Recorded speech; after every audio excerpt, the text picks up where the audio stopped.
Chaplin. The really important part of this is firstly that you do a warm-up, but secondly that you do it in the right way. So if you have, say, a 10-15 minute warm-up every single session, 3 to 4 times a week, that's an hour a week of your time. That's 25% of your entire training time devoted to warm-ups. So it makes sense to get something out of that warm-up and not just jog around in a circle and do laps like you see a lot of people doing. So we're going to go through a structure that I refer to as the ramp warm-up. So you're going to raise your pulse, you're going to activate the key muscles, you're going to mobilize, and then you're going to do what's called potentiate or prepare or prime for the activity to follow. Okay, so we're going to start with, real simple, we're going to do some knee picks into a lunge. Okay? So you're going to pick up your knee here, pull it to your chest, and then step out and lunge and balance, and then move down to the cones there in your own time. That's it, good. And I want to stay really tall in this position. So you bring your knee to your chest rather than your chest to your knee. We don't want to be here. That's it, that's nice. So is this for flexibility? Yeah. A bit of stability maybe? Yeah. Absolutely, absolutely. So we're getting good mobility through your hips in this one, but also, as you say, we're getting a little bit of balance work and everything else. Yeah, that's it, that's good, that's good. And then we'll do a slightly similar version of that. You're going to go around your knee, around your thigh, your shin, and grab your ankle that way. Yep. And then into the lunge from there. Okay, so around the shin, around your ankle, up, and then pull from there. Definitely challenges your balance. Yeah, and glutes, I guess. Yeah, definitely. That's it.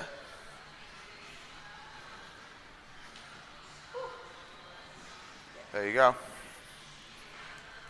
This time in the morning just wakes you up a bit as well. Oh yeah, it's all good. It's all good, yeah. And the next one, we're going to do a side lunge. So we'll do it with a pivot. Yeah. So you're going to step out to the side here, reach up and out. You're going to have one leg bent, one leg straight with your toes facing forward. Push out of that and pivot into the other side. Okay? Yeah. And just work your way down. It's a great one for your sort of groin area, this. Anyone who's doing any sprinting or even like martial arts, getting into those deep positions.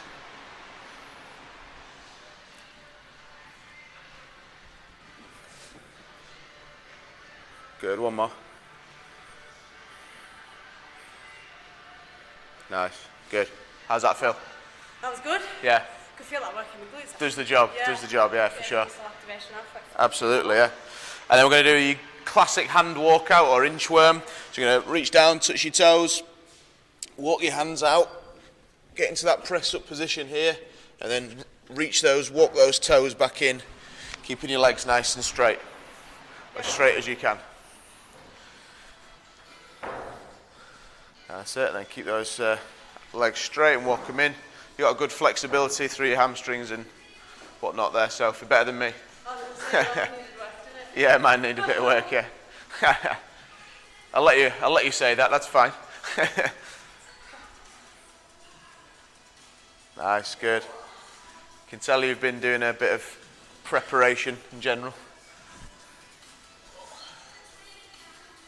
It's great movement that though, isn't it? It really does do the job in your calves and hamstrings. Yeah, calves as well. Yeah, it's good, it's good. And also, again, it's your core, yeah. keeping your core in as well. Yeah, that stability through your trunk, yeah. Absolutely.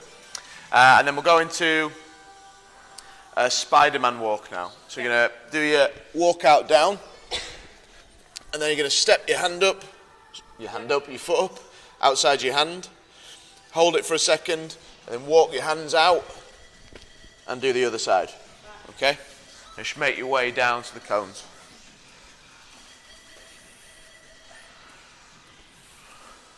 Good, lovely. One of my favourite stretches. Yeah, it's a good old stretch, isn't it? Yeah. I've taken my classes that I always get people to do this. Do you? Yeah. Well, it's one of them that, like, it's something that I'm slightly better at this stretch than, say, like the hamstring one. Yeah. But I think some people really do struggle with this one. and you see massive tightness through the hips in general with people on this one. So I think this one you could do this a lot with most people and get a lot of benefit from it.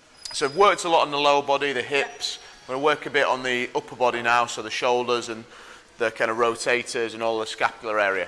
So the first one, really simple, we're just coming to the middle of the track here, and all you're going to do is you're just going to go 4 steps forward, 4 steps back, 4 steps forward, 4 steps back, like that. I'm just going to do 6 times out and back.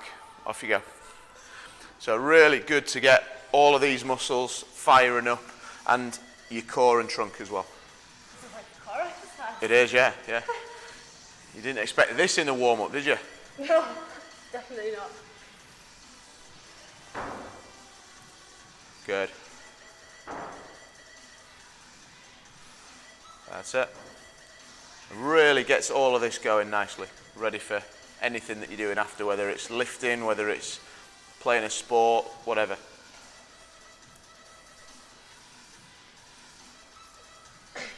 Good, and then go on to your knees when you're done with that one. And we're going to go straight into a bit of thoracic spine work now. So into your quadruped position, and put one hand on your ear, touch your other elbow to elbow, and then reach up and open out that thoracic spine in that way.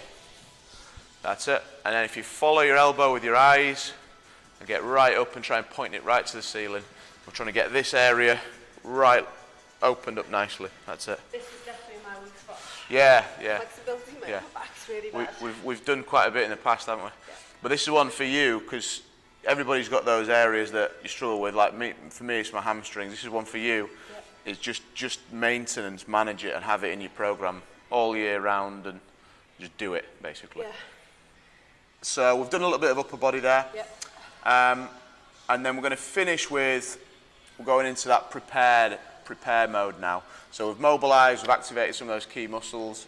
We're going into that potentiation or that priming or that preparation. So that's where we can do a bit more power, a bit more explosive stuff. So we're going to just start with, well, for you, being a sprinter and having experience, we'll just start with some kind of high knee type sprint drills. So just going to get those knees firing a little bit.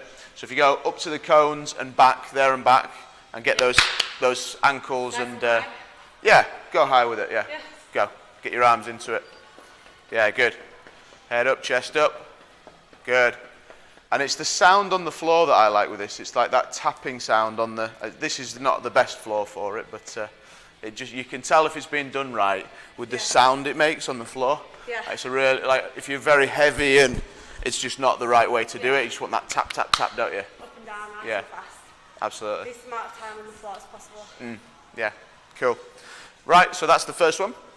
Second one, we're going to do some broad jumps. Yep. So horizontal, and you're going to stick the landing. So we don't want like on the landing, we want like nice and long, and just, you could probably get, say, 3 in this space. So if you go out with 3 modest or medium, and then back, you can try and do it in 2 or 2 jumps. Good. Test your balance, test your stability as well. Good, one more. Good. And then come back, and you can go a little bit more intensity now on this one. You might not get there in 2, that'll be impressive if you do, but 2.5. Feel the pressure? Yeah, a bit of pressure, it's good. Good. Doesn't matter how low you go? No, not really, as long as you stick it and land it.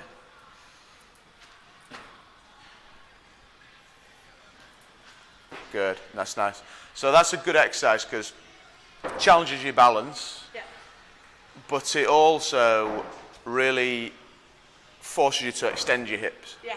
You've got to get your glutes into it. So we spend a bit of time in the warm-up getting those ready, getting them warm and mobile and active, and then you've got to get some power through them. Yeah. So if you're then going to go into, say, like a lifting session, whether it's squats or deadlifts or even sprints, if it's a sprinting session, or any sort of sport, they're ready, they're primed, they're explosive to do the job that they're actually there to do. Yeah. You know? That's what it's about. Next one, we're going to use the med ball. And all you're going to do is some upper body power now. So you're going to do reach it overhead, and you're just going to slam it into the floor like that. Yeah. About 4 or 5 reps on that one.